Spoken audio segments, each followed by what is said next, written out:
अस्सलाम वालेकुम एवरीवन। हाँ, ख़बर तो फैल गई होगी, सब ने सुन लिया होगा कि टिकटॉक कल की बैन हो गई हुई है। वेल, क्या ये टिकटॉक बैन होनी चाहिए थी? किसने बैन की?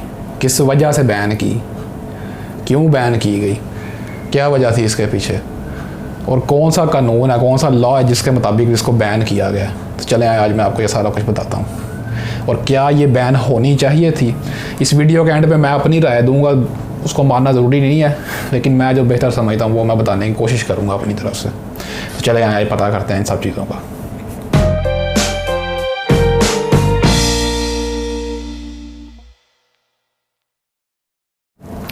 तो टिकटॉक जो सी है, ये सबसे पहले हमें जानना पड़ेगा कि ये टिकटॉक आई कहाँ से। वेल, सबको पता है कि टिकटॉक चाइनीज़ ऐप है, चाइना ने इसको लॉन्च किया। लेकिन चाइना की किस कंपनी ने इसको लॉन्च किया? चाइना की एक कंपनी है, उसका नाम है बाइट डांस, इस तरह का नाम है उनका। इस कंपनी ने ये एप्लीकेशन बनाई थी और इसको प्ले स्टोर पे और ऐप स्टोर जो है गूगल का और एप्पल का दोनों का है, उस पर लॉन्च किया। और शुरुआत में ये इतनी मशहूर नहीं हुई, लेकिन फिर वक्त के साथ साथ ये बहुत ज़्यादा हिट हो गई लोगों में और पूरी दुनिया में बहुत ज़्यादा फैल गई। लेकिन अब इस ऐप के ऊपर शुरू से कुछ मसले थे। मसला सबसे बड़ा इसका ये था, जो सब मुल्कों ने फेस किया हुआ है, वो ये है कि इसके ऊपर चाइनीज़ होने का एक धब्बा लगा हुआ था। यानी कि चाइनीज़ एप्लीकेशंस को कुछ ठीक नहीं माना जाता। क्यों नहीं माना जाता? क्योंकि उनकी सिक्योरिटी की रीज़न की वजह से। अब सिक्योरिटी के क्या खदशात हैं इनमें? वो मसला ये है कि ये डाटा कलेक्ट करती हैं हमारा, आपकी पर्सनल लोकेशन कहाँ पे है, आपका माइक्रोफोन ये इस्तेमाल कर सकते हैं कैमरे का, आपका front camera, back camera, basically आपके पूरे मोबाइल का कंट्रोल इनके पास है।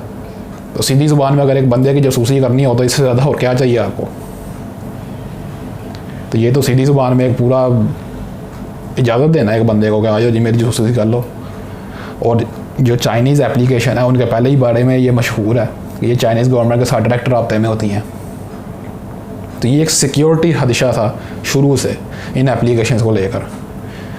तो ये जो एप्लीकेशन है, इंडिया ने इसको बैन कर दिया।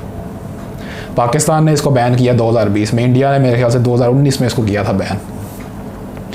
तो ये जो सी है, इसको बैन किसने किया? पाकिस्तान में इसको बैन किया है जो हमारा अदारा है, पाकिस्तान टेली कम्युनिकेशन अथॉरिटी, जिसको PTA बोला जाता है शॉर्ट में।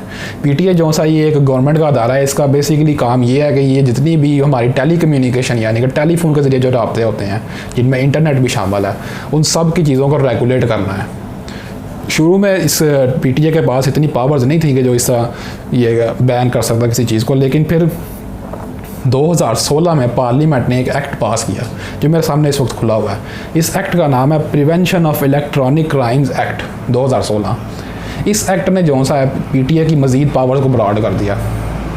ये जो कानून है, जो एक्ट है, ये बेसिकली ये बताता है आपको कि अगर कोई क्राइम हो, कोई जुर्म हो जो कि इलेक्ट्रॉनिक है, यानी कि इंटरनेट से जुड़ा हुआ है या किसी और इलेक्ट्रॉनिक फ्रॉड से जुड़ा हुआ है, उसको किस तरह डील किया जाएगा और उसकी सज़ा क्या होगी। तो ये जो सा है इसके अंडर ही आता है। वैसे PTA ने जो बैन लगाया इस पे टिकटॉक पे पाकिस्तान में, उन्होंने ये वजह बताई है कि इसके ऊपर इमोरल यानी कि गैर अखलाकी मवाद बहुत ज़्यादा था।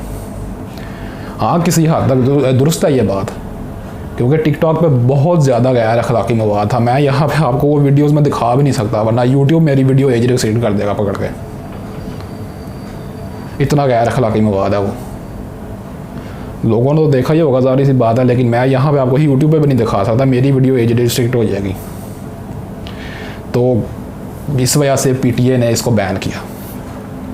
तो इंडिया ने जो सी वजह बताई थी, इंडिया ने भी इसको बैन किया। अब और भी जो मुल्क हैं इसको बैन करने का सोच रहे हैं, जिनमें ऑस्ट्रेलिया और अमेरिका दोनों शामिल हैं।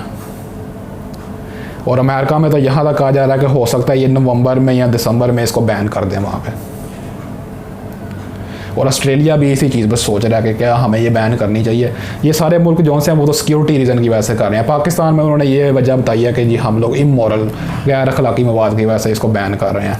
जैसा कि मैंने आपको बताया कि उसमें अब मैं आपको नहीं बता सकता है, क्योंकि फैमिली ने वीडियोज़ देखनी होती हैं, जिस तरह का कॉन्टेंट उस पर डाला जा रहा है। तो अब सवाल ये है कि ये अगर बैन हो गई है अब, तो इसको फिर अनबैन कैसे करेंगे? इसका अनबैन करने का यही तरीका है कि आप उनके कानून जो जिन्होंने ये बैन लगाया है PTA ने, आप उनके ख़िलाफ़ एक एप्लीकेशन दे सकते हैं। आप उनको कह सकते हैं कि जो आपने जो बैन लगाया है ये गैर कानूनी है, आपने ठीक रीज़न्स नहीं बताई इसमें, इस वजह से आप इस बैन को हटाएं। अगर वो ये आप अपनी सबूत देने में कामयाब हो जाए तो उसके ऊपर बैन ख़त्म हो सकता है। फाइनल बैन नहीं है, यानी कि ये नहीं कि एक दफ़ा बैन हो गया तो बैन ही रहेगी सारी ज़िंदगी, बैन हट सकता है। जैसे यूट्यूब पे बैन था पहले, फिर यूट्यूब पे बैन ख़त्म हो गया। तो सवाल अब ये है कि क्या इसको बैन होना चाहिए था? वेल, मेरी अपनी ज़ाती राय है कि इसको नहीं बैन होना चाहिए था। अब ज़रा सुन लीजिएगा मेरी बात ज़रा खुले दिमाग था कि क्यों बैन नहीं होना चाहिए था। मैं तो आपको भी बताया कि इतना गैर अखलाकी मवाद है, उस पर अजीबो गरीब किस्म की चीज़ें चल रही हैं और मैं कह रहा हूँ कि बैन नहीं होना चाहिए। किस तरह का दिमाग है मेरा? वेल, बैन क्यों नहीं होना चाहिए? क्योंकि देखें, सोशल मीडिया एक प्लेटफॉर्म है, बिल्कुल जिस तरह एक प्लेटफॉर्म है, एक स्टेज मिलता है लोगों को, लोग आके वहाँ पे अपनी स्पीचेस करते हैं, अपना इजहार करते हैं। तो सोशल मीडिया एक प्लेटफॉर्म है। अगर उस प्लेटफॉर्म पे कोई गलत चीज़ पढ़ रही है, कोई गलत कंटेंट आ रहा है, तो इसका मतलब है वो उस कंटेंट क्रिएटर का मसला है, उस प्लेटफॉर्म का मसला नहीं है। कंटेंट क्रिएटर का मसला है।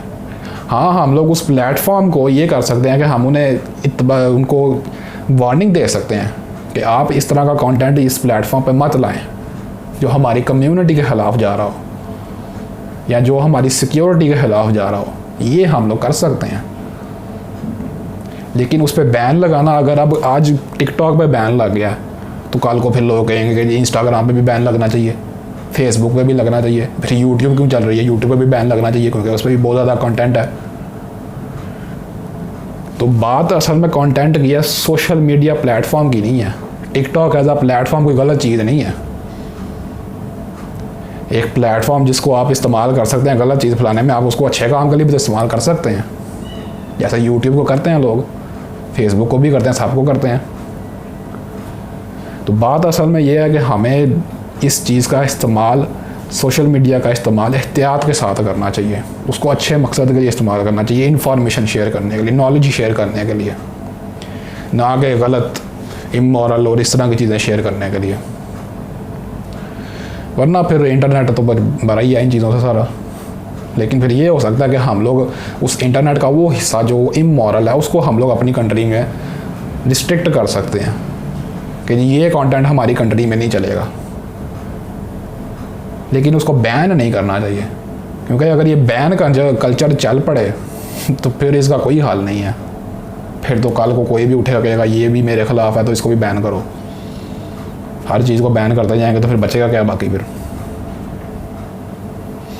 ये कुछ मेरी राय थी और जिसको मानना ज़रूरी नहीं है। मैं अपनी राय का इजहार किया है।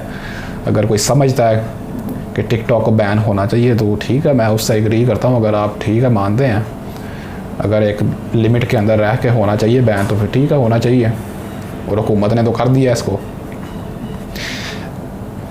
ये एक छोटा सा इंट्रोडक्शन था कि ये क्या हुआ, किस वजह से हुआ है। और ये बैन हमेशा के लिए नहीं है, उठा देंगे जब एक दफ़ा वो टिकटॉक जो सी। अभी तक तो वैसे टिकटॉक की जो टीम है, उनकी जो मैनेजिंग टीम है, उन्होंने अभी तक कोई रब्ता नहीं किया पीटीए से इस मामले में कि जी हम लोग क्लियर करें कि जी हम लोग इस तरह के काम नहीं करते।